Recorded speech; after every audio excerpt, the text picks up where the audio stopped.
அடுத்து கால சர்பதோஷம். சர்பதோஷம் அப்படின்றது எல்லாருக்கும் தெரிஞ்சிருக்கும். கால சர்பதோஷம் இருக்கு, தோஷத்தை கழிச்சிட்டு வாங்க அப்படின்ற மாதிரி நிறைய விஷயங்கள் கேள்விப்பட்டிருப்போம். இப்ப நம்மளே நம்ம வீட்லயே 4 பேர் இருந்தா ஒருத்தருக்கு இல்ல 2 பேருக்கு கூட அந்த கால சர்பதோஷம் இருக்கும். அது காமனான விஷயமா ஆயிடுச்சு. ஆனா இந்த கால சர்பதோஷத்தை எதை வச்சு கணக்கீடு பண்றது அப்படின்னு பாத்தீங்கன்னா, கேதுவை வச்சு மட்டும் கணக்கிட பண்ணக்கூடாது. ஸோ சார் கேது 5ல இருக்கு, கேது 10ல இருக்கு, அதெல்லாம் சர்பதோஷம் கிடையவே கிடையாது. சர்பதோஷம் அப்படின்னாலே ராகுவை வச்சு தான் கணக்கீடு பண்ணணும். ராகு தான் இங்க மூல காரணம். ராகு தான் அந்த கால சர்பதோஷத்துக்கு ஒரு ஹீரோ மாதிரின்னு வச்சுக்கோங்க. கேதுவை வச்சு கணக்கீடு பண்றீங்க அப்படின்னா அந்த தோஷத்துக்கான மதிப்பெண் எவ்வளவு இருக்குன்னு பாத்தீங்கன்னா வெறும் 5 மார்க் தான் வரும். ஆனா ராகுவை வச்சு கணக்கீடு பண்ணும்போது அது 100% பர்ஃபெக்டா வரும். ஸோ கால சர்ப தோஷத்துக்கு ராகு தான் இம்பார்ட்டன்ட், ராகு தான் இங்க ஹீரோ. கேதுவை வச்சு நம்ம கணக்கீடு பண்ணக்கூடாது.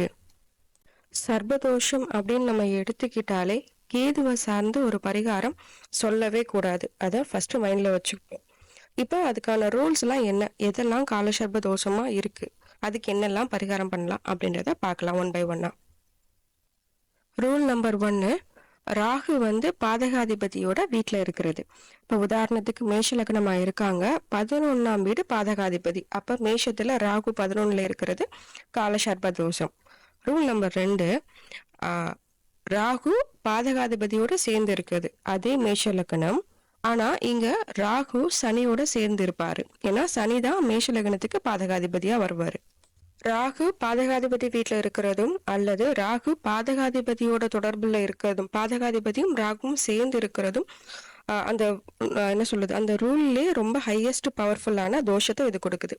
இது ஸ்டேஜ் 1ன்னு வச்சுப்போம், சரிங்களா? அப்ப ஸ்டேஜ் 1 அப்படின்னா ராகு பாதகாதிபதி வீட்டுல இருக்கிறது அல்லது ராகு பாதகாதிபதியோட சேர்ந்து இருக்கிறது, இது ஸ்டேஜ் 1. அடுத்து ஸ்டேஜ் 2 என்னன்னு பார்த்தோம் அப்படின்னா லக்ன வீட்டுல இருப்பது, 2ஆம் வீட்டுல இருப்பது, 5ஆம் வீட்டுல இருப்பது. அப்ப ஸ்டேஜ் 2 என்னன்னு பாத்தீங்கன்னா ராகு 1ஆம் வீட்டுல, 2ஆம் வீட்டுல, 5ஆம் வீட்டுல இருக்கும்போது அது ஸ்டேஜ் 2 கால சர்ப தோஷத்துக்கான ஒரு அளவீடுகள் அப்படின்னு நம்ம எடுத்துக்கலாம்.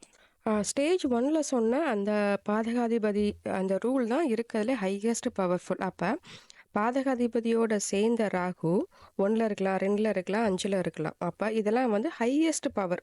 அப்ப பாதகாதிபதியோட சேர்ந்த ராகுக்கு தான் பலம் அதிகம். சரிங்களா? அப்ப சப்போஸ் மேச லக்னமா இருந்தா ஒரு ஜாதகர் இருக்காருன்னு வச்சுக்குப்போம், அவருக்கு பாதகாதிபதி யாருன்னா சனி. அவரு அப்ப 1ல லக்னத்திலேயே சனி ராகு இருந்தாலும் சரி, இல்ல ரிஷபத்துல சனி ராகு இருந்தாலும் சரி, இல்ல 5ஆம் வீடு ஆனா சிம்மத்துல சனி ராகு இருந்தாலும் சரி, ஹையஸ்ட், அதாவது ரொம்ப 100 மார்க் போடலாம் அப்படின்ற மாதிரியான ஒரு கால சர்ப தோஷத்துக்கான ஒரு அளவீடுகள் இது. வெறுமனே ராகு மட்டுமே இருந்தான்னா அதுக்கு மார்க் கம்மி. இந்த மாதிரி பாதகாதிபதியோட கனெக்ட் ஆகும்போது தான் அங்க இவருக்கான மார்க் அதிகம். அதாவது கால சர்ப தோஷத்துக்கான அளவீடுகள் மிக மிக அதிகம்.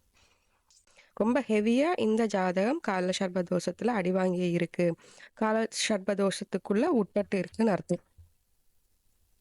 இந்த கால சர்ப தோஷம் என்ன செய்யும், இதுல எதையோ ஒரு இடத்துல கனெக்ட் ஆயிடுச்சு அப்படின்னா இந்த தோஷம் என்ன செய்யும் அப்படின்னா வம்ச விருத்தியை பாதிக்கும். First point.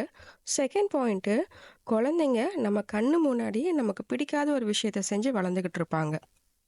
இந்த கால சர்பதோஷம் குழந்தைங்கள தான் கை வைக்கும். ஸோ நம்ம கண்ணு முன்னாடியே நம்ம குழந்தைங்க அதோட வளர்ச்சி நமக்கு பிடிக்காத அளவுக்கு வளர்ந்துக்கிட்டே இருக்கும். இது செய்யாதரா, இது கெட்டதுன்னா வாண்டடா அதை போய் தான் செஞ்சுட்டு வரும். ஸோ இந்த கால சர்பதோஷத்தினால முதல்ல பாதிக்கப்படுறது நம்மளோட குழந்தைங்க தான். இந்த உதாரண ஜாதகத்தை பாருங்க. விருஷக லக்னம் 9ல சந்திரன், மாந்தி, ராகு 3 பேரும் 9ஆம் வீட்டில் இருக்காங்க. ஸோ இந்த சார்ட்ல ஸ்டேஜ் நம்பர் 1ல சொன்ன ரூல் எல்லாமே மேட்ச் ஆகுது இல்லைங்களா? விருஷக லக்னம் 9ஆம் அதிபதி, 9வது தான் பாதகாதிபதி, ஏன்னா அது ஸ்திர ராசி. பாதகாதிபதி வீட்டிலே இருக்காரு, பிளஸ் ராகு இருக்காரு, அவரோட மாந்தியும் இருக்காரு. அப்ப ஹெவியான சர்பதோஷம் உள்ள ஜாதகம் இது.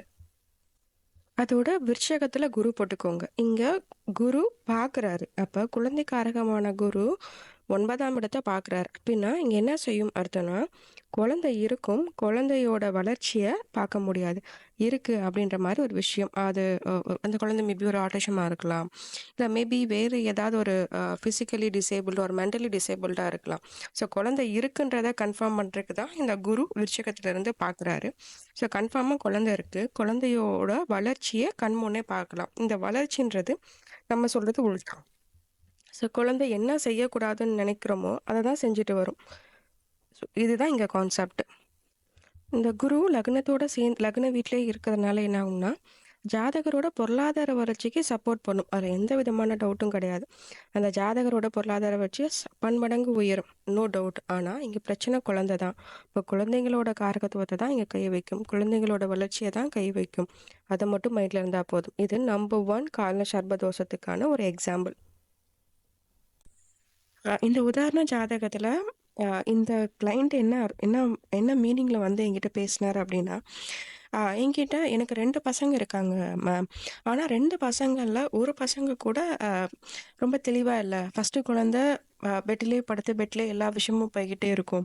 2வது குழந்தை அதுவும் வந்து எல்லா ஆக்டிவும் இருக்குது, ஆனால் ரொம்ப சோம்பேறியாக இருக்கான், சொல்கிறத எதுவுமே கேட்க மாட்டேங்கிறான், சொல்கிறத மைண்ட் வரைக்கும் எடுத்துகிட்டு போக மாட்டேங்கிறான் அப்படின்ற மாதிரி ஒரு விஷயத்த கொண்டு போவாங்க. அப்போ 2 பேருமே, ஒருத்தர் பார்க்கும்போதே தெரியும் அட்டஸ் மென்டலி டிசேபிள்டு, இன்னொருத்தவங்க பழகுனா தான் தெரியும் அந்த அளவுக்கு ஸ்லோவாக எல்லா மூமெண்ட்டும் பண்ணிக்கிட்டே இருப்பாங்க.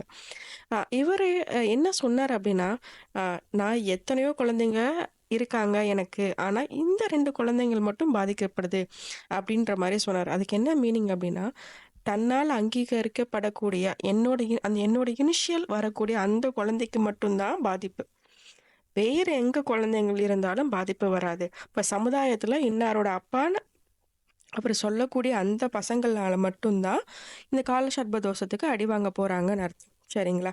ஸோ காலசர்ப தோஷம் எப்பயுமே வம்ச விருத்தியை பாதிக்கும், குழந்தை பிறப்பை தடுக்காது. அதை மைண்டில் வச்சுக்கிட்டா போதும். ஸோ அவர் கேட்ட கேள்வி, ஏன் இந்த காலசர்ப தோஷம் என்னையை பாதிக்கலை, ஏன் என் குழந்தைங்கள பாதிக்குது அப்படின்ற கேள்வி தான் அவர் கேட்டார். கர்ம ஜோதிடம் அப்படின்ற ஒரு தலைப்பில் இதை பற்றின டீட்டெயில்ஸாக நம்ம பார்க்கலாம். இப்போதைக்கு இந்த கள்ளசர்ப தோஷம் இதை அடிப்படையில் தான் பிரிச்சிருக்காங்க.